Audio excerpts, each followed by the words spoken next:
अरे अरे अरे, तुम लोग वाची पढ़ने आए थे फिर भी इस वीडियो को छोड़ के जा रहे हो। अरे कहीं मत जाओ, तुम लोग सही जगह पे आए हो, क्योंकि इस पूरे वीडियो में हम लोग जो वाची है उसे इतने अच्छे से कंप्लीट करेंगे ना कि तुम लोग जो क्वेश्चंस है ना वो चुटकियों में सॉल्व करोगे, और इस चैप्टर से तुम लोग लेके आओगे फुल मार्क्स। एंड लिटरली तुम लोगों को 5 से 10 सेकेंड हर क्वेश्चन को सॉल्व करने में लगेंगे। इसलिए वीडियो को पूरा एंड तक जरूर देखना, क्योंकि हम लोग ऐसी ट्रिक्स के बारे में बात करेंगे जिससे तुम लोग चुटकियों में पकड़ लोगे कि कौन सा तुम्हारा कर्तरी वाच्य है, कौन सा कर्म वाच्य है, कौन सा भाव वाच्य है। So hello पॉपुलर्स, this is your Ayush भाई, एंड आज की वीडियो में हम लोग पढ़ने वाले हैं तुम्हारे व्याकरण बुक का एक बहुत ही इजी पीजी सा चैप्टर जिसका नाम है वाच्य। तो वीडियो को पूरा एंड तक जरूर देखना, क्योंकि वीडियो के एंड में हम लोग सैंपल पेपर भी सॉल्व करेंगे, होमवर्क क्वेश्चन भी मैं तुम लोगों को दूंगा, साथ ही तुम लोगों को कुछ ऐसे ट्रिक्स भी बताऊंगा ना जिससे तुम्हारा जो वाच्य है वो चुटकी में कंप्लीट हो जाएगा। तो अब आराम से चुकू बैठो एंड आज की 3D एनिमेटेड वीडियो का मजा लो। और हाँ यार, अभी तक तुम लोगों ने चैनल को सब्सक्राइब किया है कि नहीं, कर लेना, क्योंकि यकीन करो ये वीडियो वर्थ इट होने वाला है। तुम लोगों को सब चीज अच्छे से समझ आ जाएगा। वीडियो को लाइक करना और साथ ही में इंस्टाग्राम पे भी फॉलो कर लेना, इंस्टाग्राम की लिंक डिस्क्रिप्शन में पिन्ड है। तो अब चलो सीधे मुद्दे पे आते हैं। अब हम लोग तो सबसे पहले हम लोग ये जान लेते हैं कि आखिर वाच्य के कितने भेद होते हैं और थोड़ा थोड़ा उनके बारे में नॉलेज ले लेते हैं। तो सबसे पहले हम लोगों का जो वाच्य है उसके 3 भेद होते हैं, कर्तरी वाच्य, कर्म वाच्य और भाव वाच्य। तो ऐसे वाक्य जहाँ पे कर्ता की प्रधानता हो उसे हम लोग कर्तरी वाच्य कहते हैं। अब ये कर्ता किस बला की नाम है? कार्य को करने वाले को कर्ता कहते हैं। फॉर एग्जाम्पल आयुष भैया तुम लोगों को पढ़ा रहे हैं इस वक्त, तो आयुष भैया तुम्हारे कर्ता हो गए, यानी कि कोई भी ऐसा व्यक्ति जो काम कर रहा हो वो कर्ता बन जाएगा तुम्हारा। और एग्जाम्पल दूं तो तुम लोग कह सकते हो कि तुम लोग अभी मेरे वीडियो के थ्रू पढ़ाई कर रहे हो, तो तुम लोग अभी कर्ता बन जाओगे, क्योंकि तुम लोग कर्म को कर रहे हो, यानी कि पढ़ाई कर रहे हो। तो बेसिकली ऐसे सब जो वाक्य में लीडिंग रोल करते हैं, यानी कि मेन एक्टर होते हैं, उसे तुम लोग कर्ता कह सकते हो। अब सेकेंड है हमारा कर्मवाच्य। तो ऐसे वाक्य जहाँ पे कर्म की प्रधानता हो, यानी कि जो भी काम हो रहा है ना उसकी प्रधानता हो, उसे हम लोग कर्मवाच्य कहते हैं। थर्ड है हमारा भाववाच्य। तो ऐसे वाक्य जहाँ पे भाव की प्रधानता हो, यानी कि इमोशंस की प्रधानता हो, उसे हम लोग बेसिकली भाववाच्य कहते हैं। तो अभी हम लोग टेंशन मत लो, बहुत ही अच्छे से सारी ट्रिक्स जानेंगे, ठीक है। अभी तो ये छोटा सा इंट्रो था, तो वीडियो में आगे बढ़ेंगे। और सबसे पहले तुम लोगों को पता होना चाहिए कि सकर्मक और अकर्मक क्या होता है,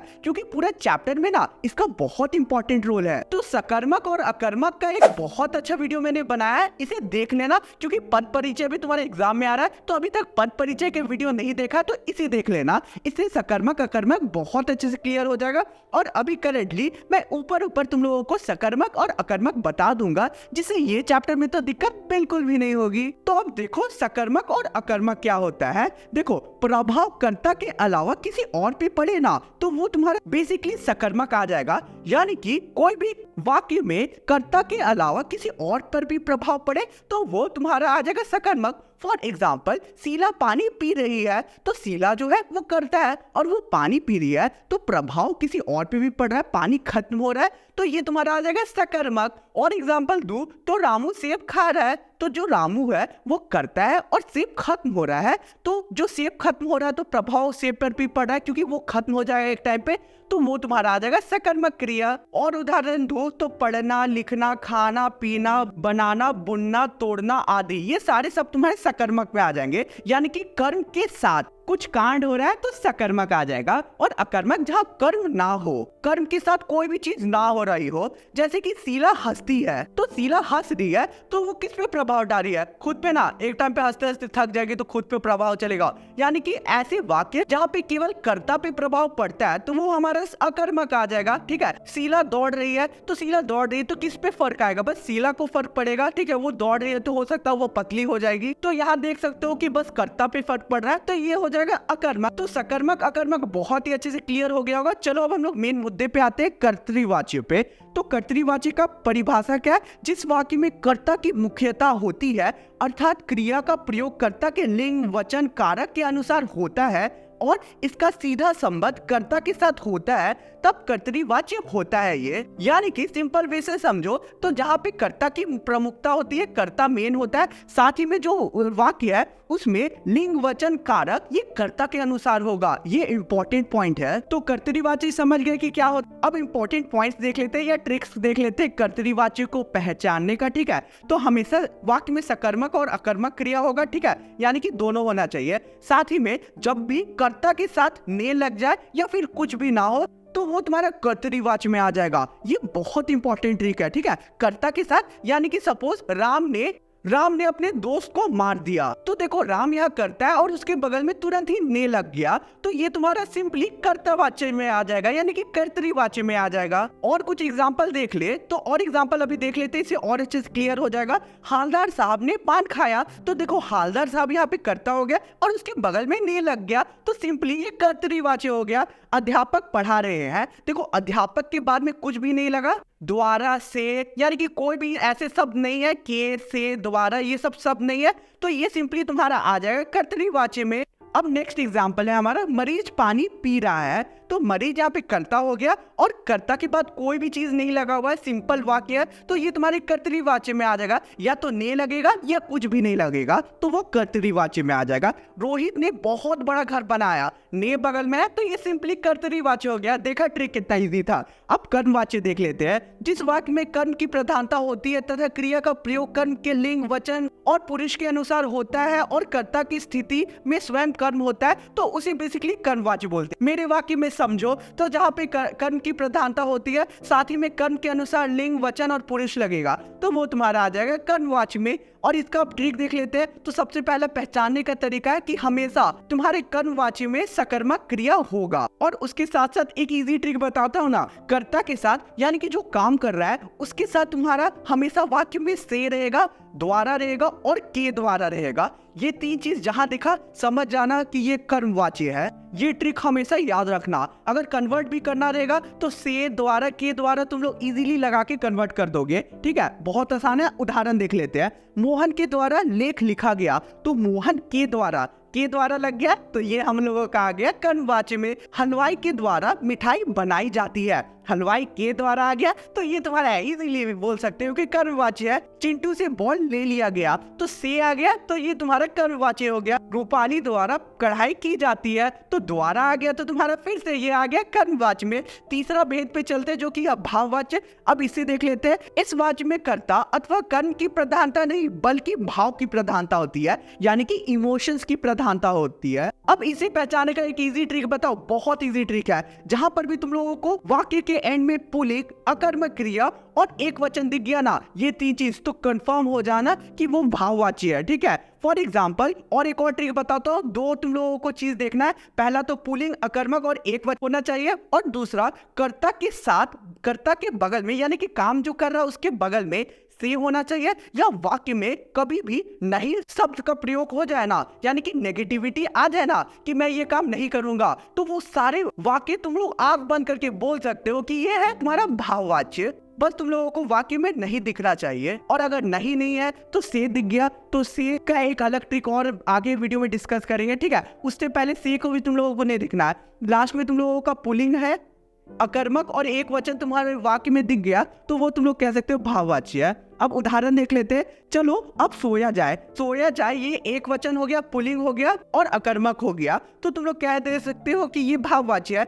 ऐसे धूप में कैसे चला जाएगा वर्ड से तुम लोगों को समझ आ गया कि एक वचन है, उसके साथ पुल्लिंग है और उसके साथ अकर्मक भी है। ठीक है, तो समझ गए कि ये तुम्हारा भाववाच्य है। आगे का एग्जाम्पल है, विधवा से रोया भी नहीं जाता, नहीं शब्द आ गया, तो ये तुम्हारा भाववाच्य हो गया। इस मोटे व्यक्ति से उठा नहीं जाता, नहीं शब्द आ गया, तो तुम लोग कह सकते हो भाववाच्य है। चलो घूमने चला जाए है, चला जाए है, तो चला पुल्लिंग हो गया, उसके साथ साथ अकर्मक भी हो गया और एक वचन हो गया, तो तुम्हारा हो गया ये भाववाच्य। कितना सिंपल था, हम लोगों का तीनों टॉपिक कंप्लीट होता है। अब एक इंपॉर्टेंट चीज जिसमें स्टूडेंट्स को कंफ्यूजन होगी वो ये है कि तुम्हारा कर्मवाच्य और भाववाच्य में एक चीज कॉमन हो सकता है, जो कि है से। कर्ता के बगल में दोनों में से लगता है, तो आप पहचानोगे कैसे? फॉर एग्जाम्पल, किसान से खेतों में खाद डाली गई। और सेकेंड एग्जाम्पल है हमारा, घायल हंस से कुछ देर बाद उड़ा गया। तो देख लो दोनों वाक्य में से है हमारा, और दोनों एक एक वाक्य हमारा कर्मवाच्य और भाववाच्य है। तो आप डिफरेंस कैसे पता चलोगे? नॉर्मल डिफरेंस मैंने बोला, एक वचन पुल्लिंग और अकर्मक क्रिया जहां पर भी हो तो तुम लोग भाववाच्य कह सकते हो। तो देख लो नीचे, घायल हंस से कुछ देर बाद उड़ा गया, तो उड़ा गया यानी कि एक की बात हो रही है, साथ में ही तुम्हारा अकर्मक क्रिया हो गया, क्योंकि यहाँ पे जो हंस है वो उड़ नहीं पा रहा है, तो यहाँ पे अकर्मक ही हुआ ना, क्योंकि वो दूसरे पे कोई भी प्रभाव नहीं डाला, वो तो उड़ नहीं पा रहा तो खुद पे प्रभाव डाला है, तो अकर्मक है। तो अकर्मक देख लिया तुम लोगों ने, तो कह सकते हो कि ये तुम्हारा आ जाएगा भाववाच्य में। और किसान से खेतों में खाद नहीं डाली गई, तो इस सेंटेंस में क्लियरली देख सकते हो कि यहाँ पे है तुम्हारा सकर्मक क्रिया। अब सकर्मक क्रिया में क्या मैंने बताया था कि हमेशा कर्ता जो कार्य कर रहा है उसका प्रभाव दूसरे पे भी पड़ेगा। तो जो किसान है वो करता है और खेतों में वो बीज डाल रहा है, खाद डाल रहा है, खाद डाल रहा है तो वो खेत में कुछ कर रहा है, ठीक है, कुछ ना कुछ एक्टिविटी कर रहा है और खेत में भी प्रभाव पड़ रहा है, क्योंकि खेत और अच्छा बन जाएगा खाद डालने के बाद। तो वो बेसिकली देख लो यहाँ पे फर्क कर्ता के अलावा किसी और पे भी पड़ रहा है, तो ये तुम्हारा आ जाएगा सकर्मक क्रिया। और यहाँ पे तुम लोग पहचान लेना कि ये कर्मवाच्य है, बात खत्म। अब सैंपल पेपर की तरफ चलते हैं। और अभी तक वीडियो को देख लिया ना, तो यार सब्सक्राइब जरूर करना, क्योंकि तुम लोगों के लिए लिटरली तुम्हारा भाई बहुत मेहनत कर रहा है, तो गुरु दक्षिणा में एक सब्सक्राइब तो बनता है। चलो अब हम लोग सैंपल पेपर सॉल्व कर लेते हैं, ठीक है, इससे और अच्छे से तुम लोगों को सब चीज समझ आ जाएगा। तो सैंपल पेपर का हमारा पहला क्वेश्चन है, बाल गोविंद भगत कबीर को साहब मानते थे, कर्मवाच्य में बदलना है, यानी कि द्वारा ऐड कर दोगे तो कर्मवाच्य में बदल जाएगा। कितना आसान है। तो पहला दो ऑप्शन में देख रहे हो कि द्वारा ऐड है सेंटेंस में, वाक्य में, तो पहला दो ऑप्शन में ऐड है, लेकिन नीचे का दो ऑप्शन है उसमें तुम लोग देख सकते हो कि वाक्य में द्वारा नहीं है, तो नीचे के दो ऑप्शन काट दो। उसके बाद ऊपर का ए और बी में अब कौन सा है, तो तुम लोग देख सकते हो कि ये जो फॉर्म है ये लास्ट में लिखा हुआ है साहब मानते थे, तो यहाँ पे सेकंड में तुम लोग देख सकते हो बाल गोविंद भगत द्वारा कबीर को साहब माना जाता है शब्द इस्तेमाल हो गया, यानी कि कंटिन्यूअस में कर दिया, यानी कि हमारा वर्तमान काल में ये सेंटेंस को चेंज कर दिया गया, जो गलत है। और सेंटेंस थे में थे तो उसी वे में बात होनी चाहिए, और हमारा पहला वाक्य परफेक्ट है क्योंकि आखिरी में था लगा हुआ है। तो क्लियरली पता चल रहा है कि ऑप्शन नंबर ए हम लोगों का सही है। नेक्स्ट क्वेश्चन क्या है, भोर में लोगों से बाल गोविंद भगत का गीत नहीं सुना गया, वाक्य में वाच्य कौन सा है, यानी कि ये वाक्य कौन सा वाच्य है। तो क्लियरली तुम लोग वाक्य में देख रहे हो कि यहाँ पे से लगा दिया गया, तो या तो तुम्हारा कर्मवाच्य होगा या भाववाच्य होगा। अब अंतर ये दोनों में कैसे पता चलेगा? ऑब्वियसली मैंने ट्रिक बताया कि तुम लोगों का जो भाववाच्य है उसमें एक वचन होना चाहिए, पुल्लिंग होना चाहिए। तो देख लेते हैं कि इस वाक्य में कौन कौन सी चीजें हैं। तो सबसे पहले तुम लोग देख सकते हो कि भोर में लोगों से बाल गोविंद भगत का गीत नहीं सुना गया, तो क्लियरली सेंटेंस से पता चल रहा है कि ये एक अकर्मक क्रिया है, साथ ही में लास्ट में सुना है और गया है, ये दो शब्द है। गया शब्द देख रहे हो लास्ट में, तो ये एक वचन है, पुल्लिंग है, तो साफ पता चल रहा है ये कर्मवाच्य है। नेक्स्ट हम लोगों का क्या क्वेश्चन है, धान के पानी भरे खेतों में बच्चे उछल रहे हैं, तो ये कौन सा उदाहरण है, कर्मवाच्य, कर्तरीवाच्य है या भाववाच्य है, कौन सा देख लेते हैं। तो ऑब्वियसली यहाँ पर तुम लोग देख सकते हो से भी नहीं है, द्वारा भी नहीं है, ये सारी चीजें कुछ भी नहीं है। और तुम लोग देख सकते हो कि जो करता है उसके बगल में कोई भी ऐसे शब्द नहीं है, ये तुम्हारे इजी वे में तुम लोग कह सकते हो कि कर्तरीवाच्य है। नेक्स्ट क्वेश्चन क्या है वो तुम लोग कमेंट करके बताओ, मैं 5 सेकंड दे रहा हूँ, मैं देखूंगा कि कितने के कमेंट सही आते हैं।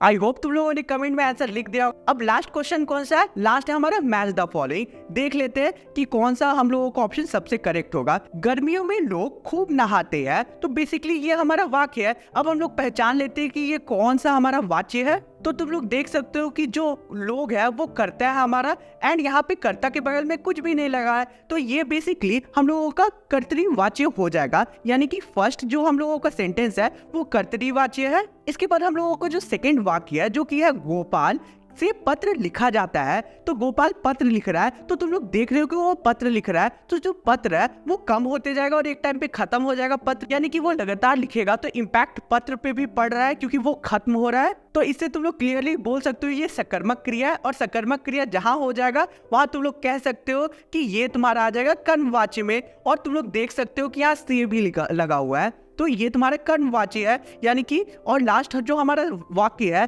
धूप में चला नहीं जाता है, तो लास्ट ऑप्शन है हमारा भाववाच्य, तो भावीवाच्य होगा। तो तुम्हारा करेक्ट ऑप्शन है option number B, that is 1 का 2, 2 का 3 और 3 का 1। तो इसी के साथ आज की हमारी पूरी वीडियो कंप्लीट होती है और तुम्हारी स्क्रीन में कुछ होमवर्क क्वेश्चन है, इन्हें सॉल्व कर देना। इससे तुम लोग मास्टर बन जाओगे इस चैप्टर में, ठीक है। आंसर चाहिए हो तो टेलीग्राम ग्रुप ज्वाइन कर देना, चैनल पर नहीं हो तो सब्सक्राइब कर देना, इंस्टा पे फॉलो कर देना। मिलते हैं किसी और वीडियो में। Thanks for watching the video.